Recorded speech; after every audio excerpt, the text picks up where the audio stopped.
Assalamualaikum warahmatullahi wabarakatuh. Pagi teman-teman, kita ketemu lagi di Bincang Pagi Titik Balik Perubahan. Sebelum kita awali kelas kita pagi ini, kita berdoa terlebih dahulu sebagai bentuk kesyukuran atas nikmat, rahmat, dan kepahaman dalam mengikuti kelas kita pagi ini. Berdoa silakan. A'udzubillahi minasyaitonirrajim. Bismillahirrahmanirrahim. Rabbi zidna ilma warzuqna fahma birahmatika ya arhamar rahim. Amin. Monggo Kang. Nggak ada suara, Bang. Oke. Bismillahirrahmanirrahim. Assalamualaikum warahmatullahi wabarakatuh.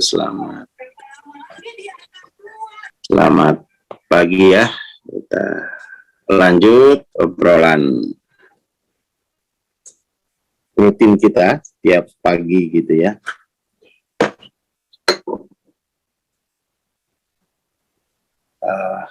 Masih bahas soal dissolving ego ya.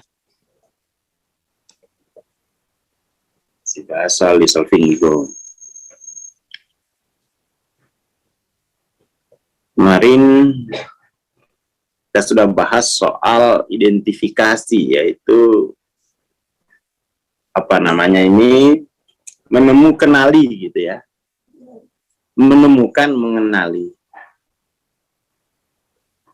Itu kan dasar dari bersaksi, itu kan diawali oleh identifikasi, temu, kenali. Nah, jadi ada semacam ada semacam kekacauan saya kira, di mana orang kemudian itu tidak melakukan identifikasi, tetapi diberi dogma, kamu percaya ini ya. Akhirnya terjadi disidentifikasi. Disidentifikasi itu artinya dia mempercayai sesuatu, meyakini sesuatu sebelum identifikasi. Seperti itu. Itu yang paling pokok ya, dan ini kita mesti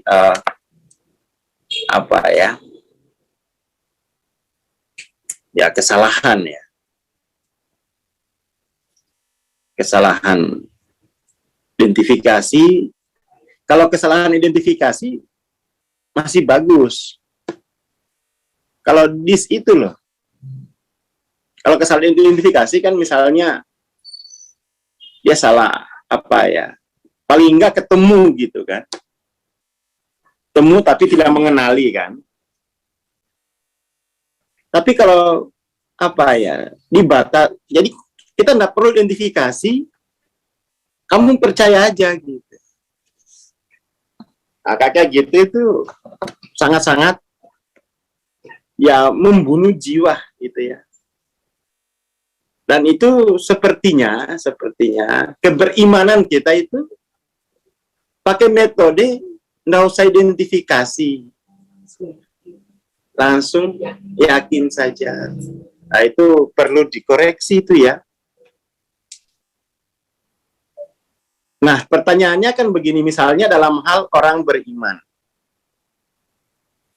Ya kan, dalam hal misalnya kita soal keberimanan gitu. Yang kita lakukan itu adalah bukan menguji kebenaran, tapi menguji yang palsu gitu kan. Jadi yang palsu itu yang kita uji. Diuji dengan apa? Diuji dengan yang murni. Jadi mesti ketemu dulu yang murni. Identifikasi dulu yang murni. Jadi kalau tidak ada yang murni, tidak bisa kita menguji yang palsu. Nah, yang murni ini yang mana nih? Yaitu yang kalau dalam teori spiritual kan diturunkan secara bersanad, itu ilahullah itu yang murni. Ya kan, ilahullah itu yang murni. Kebenaran itu yaitu. Kepalsuan itu yang banyak. Palsuan. Jadi dengan adanya yang murni, kita bisa tahu yang palsu. Dalam hal ini, palsu dan murni itu adalah palsu dan murni dalam kategori cara bereksistensi. Ya kan, cara bereksistensi itu kan dia secara ideologi berarti anania, begitu kan ya. Kalau yang ini ilahiyah. Seperti itu. Tapi ini memang ya, ini kan persoalan yang marifat, tapi inilah ilmu yang harus kita jaga. Bukan jaga ya, kita rangkul. Wong ini baru kok. Harus dirangkul.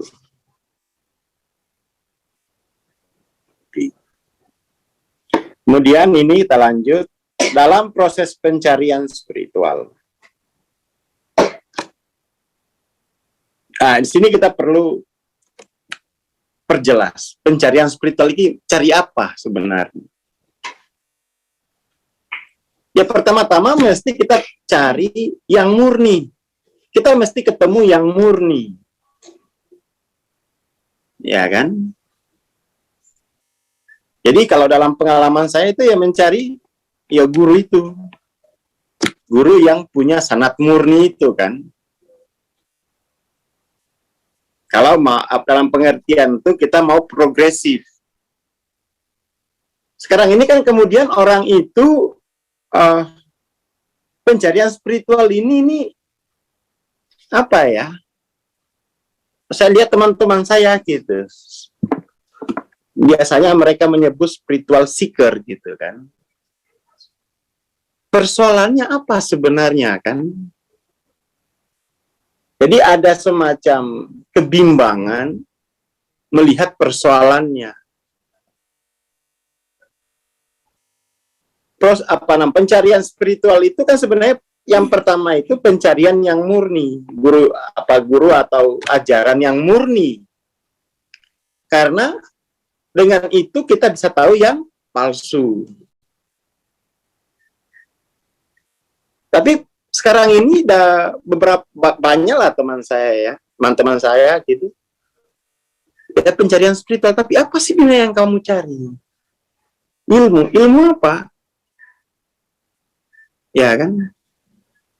Jadi ini karena tidak terkategori dengan baik. Nah kemudian tuh dari perspektif ini gitu ya, yang harus dicarikan itu adalah yang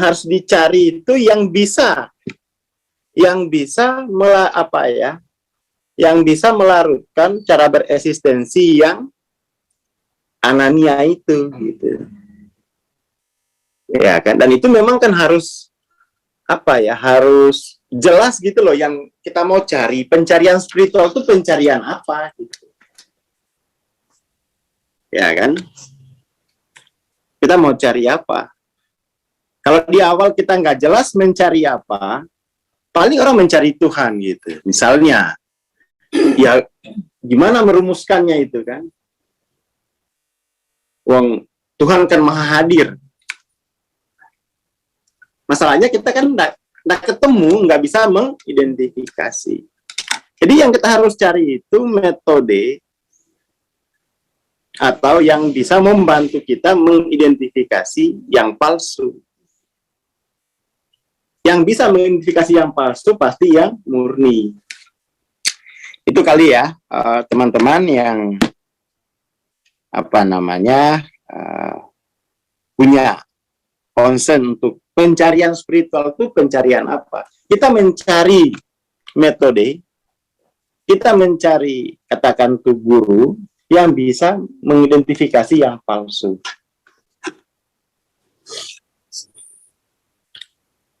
Kepalsuan apa? Cara bereksistensi ya. Cara bereksistensi. Seperti itu. Orang ingin menemukan apakah yang disadari itu gitu kan. Dan memiliki kewenangan untuk merasakan eksistensi dari keakuan atau kualitas keakuan alih-alih aku yang terbatas atau yang spesifik sebagai aku. Jadi yang perlu Jadi yang perlu yang perlu disadari itu kan membedakan, mengidentifikasi cara bereksistensi ini kan pakai zauk kan ini ya. Pengetahuan akan rasa cara bereksistensi. Kan zauk bisa kita pahami begitu gitu ya. Pengetahuan mengenai rasa cara bereksistensi. Cara bereksistensi kan dirasakan kan, dijalani. Seperti itu.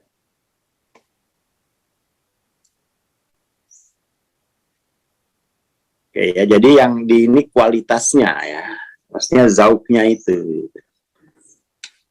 Dan sebelum kita bisa ke sana, itu kita terima dulu, kita menerima apa ya, sebagai hipotesis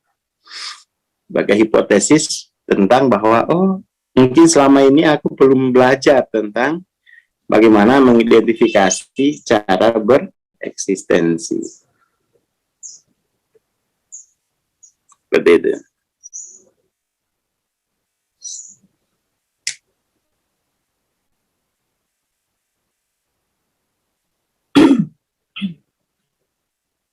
Jadi yang diperlukan itu adalah bukan percaya gitu ya, tapi itu adalah identifikasi, proses identifikasi. Mampu tidak mengenali, gitu kan? Bukan langsung percaya. Kalau langsung percaya itu nanti akan ditanya, bagaimana kamu tahu kalau itu kamu tahu gitu kan? Ya melalui proses identifikasi. Maka yang diperlukan itu bukan percaya sebenarnya, metodenya gimana? Metode identifikasinya itu gimana? Nah ini kan kita tidak pakai metode ini, langsung main percaya. Gimana orang hidup main percaya gitu kan?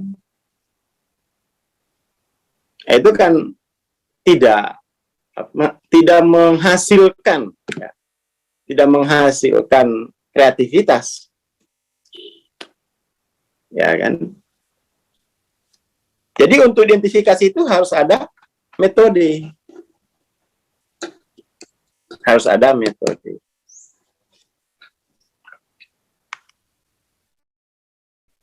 Kalau langsung main percaya itu bagaimana gitu. Ya makanya ya harus ada metodenya gitu. Harus ada metode. Dengan metode itu kita selalu siap bahwa akan saya coba, akan saya operasionalkan. Jadi iman tuh hidup sebagai dia iman itu, metode itu nanti yang akan merespon kehidupan gitu ya. Jadi kita butuh metode yang bisa yang bisa merespon, yang bisa mengidentifikasi diri sejauh mungkin ya. Sejauh mungkin. Dengan itu kita bisa merespon kehidupan. Jadi sebelum kita merespon kehidupan tuh pastikan dulu yang merespon tuh level berapa kan gitu ya. Identifikasi dulu yang tempat kita atau cara bereksistensi di mana kita merespon.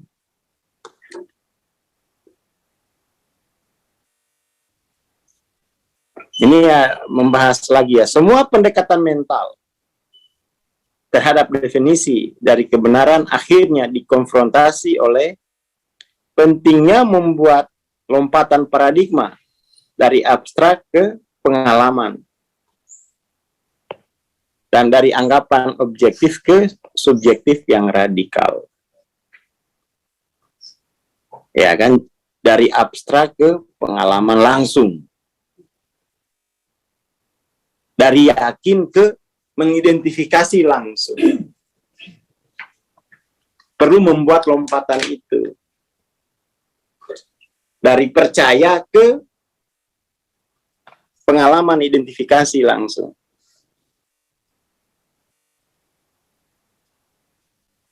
Dengan demikian, pernyataan hanya subjektif yang nyata adalah premis subjektif murni.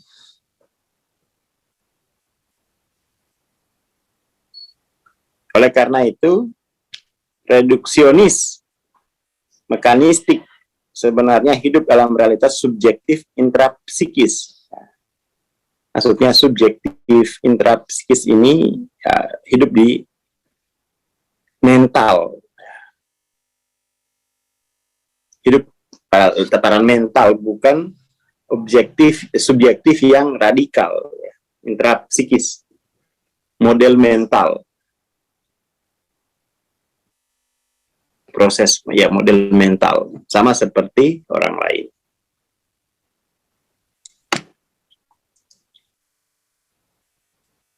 Jalan keluar dari dilema sebuah deskripsi dan pengetahuan tentang kebenaran absolut membutuhkan lompatan ke dalam medan penelitian kesadaran itu sendiri. Jadi identifikasi terus-menerus yang menjelaskan bahwa satu-satunya realitas pengetahuan aktual yang dapat diverifikasi adalah berkat menjadi. Jadi dengan bereksistensi.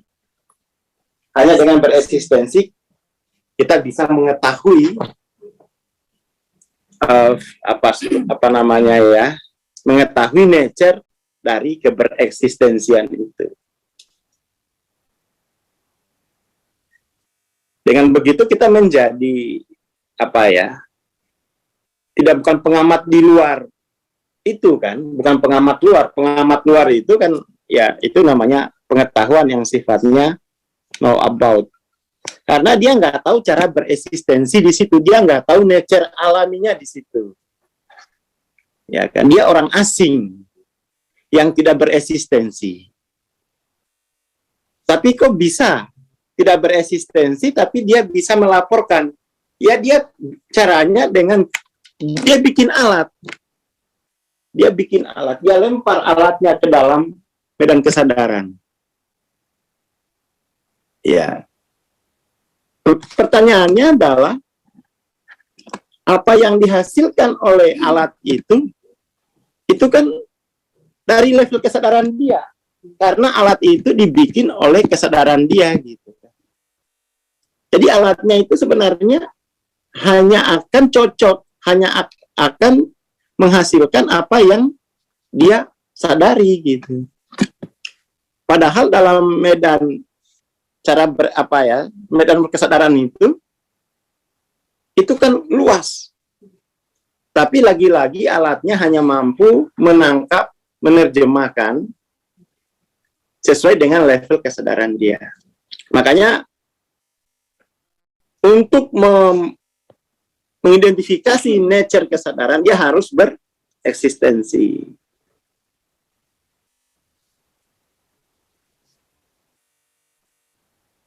Jadi dia harus bereksistensi. Kalau tidak bereksistensi, dia hanya tahu tentang, dia hanya nafsir tentang itu, gitu kan? Dia hanya nafsir. Nah, ini yang disebut dengan lompatan paradigma dari abstrak ke pengalaman. Pengalaman langsung, pengalaman bereksistensi. Pengalaman bereksistensi. Masalahnya kan misalnya para peneliti kan tidak bereksistensi dia adalah pelancong, pengunjung, ya, inap sementara lalu dia mengambil data namanya, mengambil data, tapi kemudian data tadi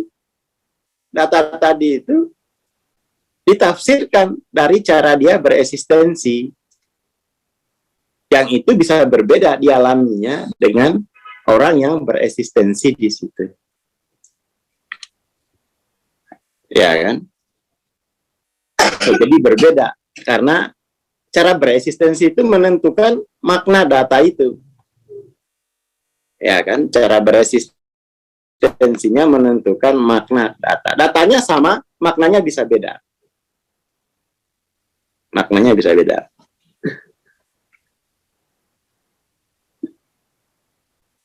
seperti itu. Jadi ini apa ya? Ini kan babnya masih bagaimana kita melarutkan pikiran gitu loh.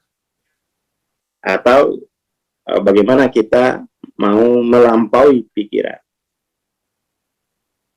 Di sini dibandingkan ya, dibandingkan. Betul bahwa pikiran itu bisa membuat laporan tentang pengalaman, tapi itu laporan yang apa ya, yang didapat dari bukan pengetahuan langsung gitu, tapi masih kira-kira. Jadi dia sebelum apa namanya, jadi dia membuat laporan itu dia harus mengkondisikan dulu. Kan dia kebenaran kondisional kan. Dia bikin dulu kebenaran kondisionalnya. Dia kondisikan dulu.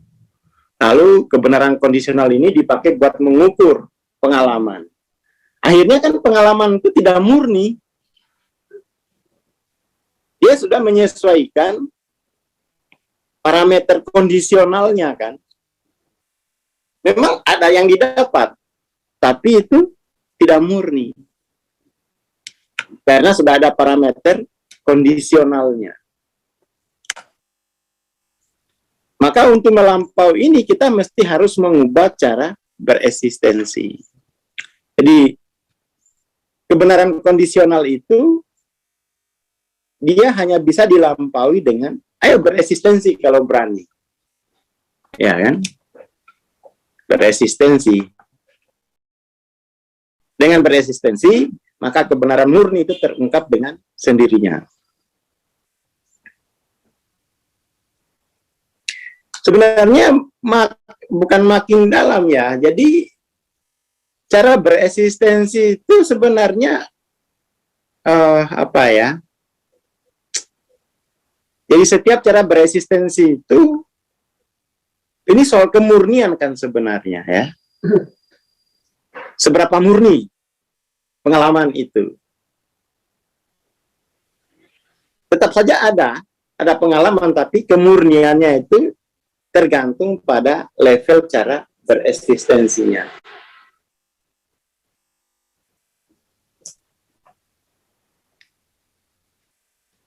Oke ya.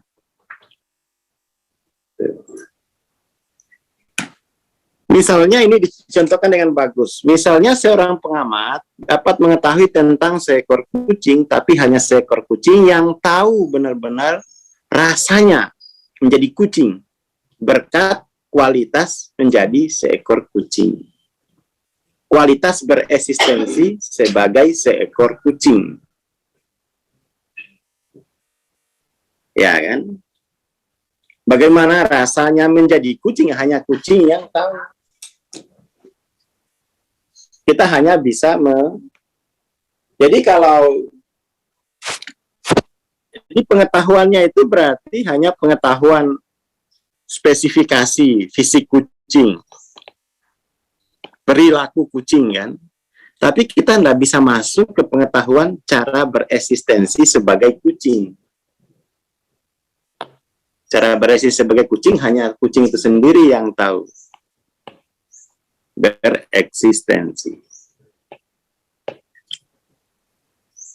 Nah ini yang harus geser ke sini gitu ya. Coba bereksistensi. Biar tahu nature dari kebereksistensian itu seperti apa gitu.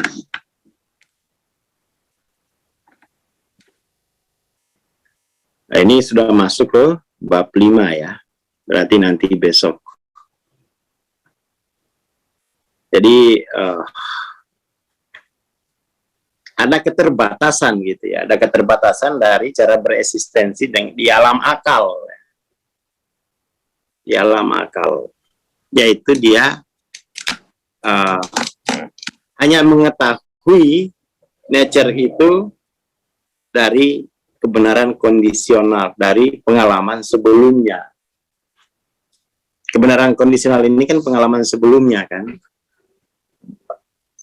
Jadi dia memang sudah menutup dari yang baru, kebaruan itu tak tertutup gitu. Tapi ini cara melampaui, ini ajakan atau dorongan ya, atau katakan ini motivasi bagi yang bereksistensi di alam akal gitu ya. Dimotivasi, ya kamu harus naik lagi cara bereksistensimu gitu ya. Tapi biasanya orang ya sudah nggak usah naik. Seperti itu. Oke lah, itu dulu pagi ini ya. Pagi ini terima kasih. Assalamualaikum warahmatullahi wabarakatuh. Ya butuh keberanian memang. Waalaikumsalam warahmatullahi wabarakatuh. Terima kasih Bang Aswar, terima kasih teman-teman. Insya Allah kita bertemu besok lagi ya. Oh ya, nanti malam kita ada sesama ya. Tunggu aja pengumuman dan linknya di grup. Terima kasih. Assalamualaikum warahmatullahi wabarakatuh. Selamat pagi.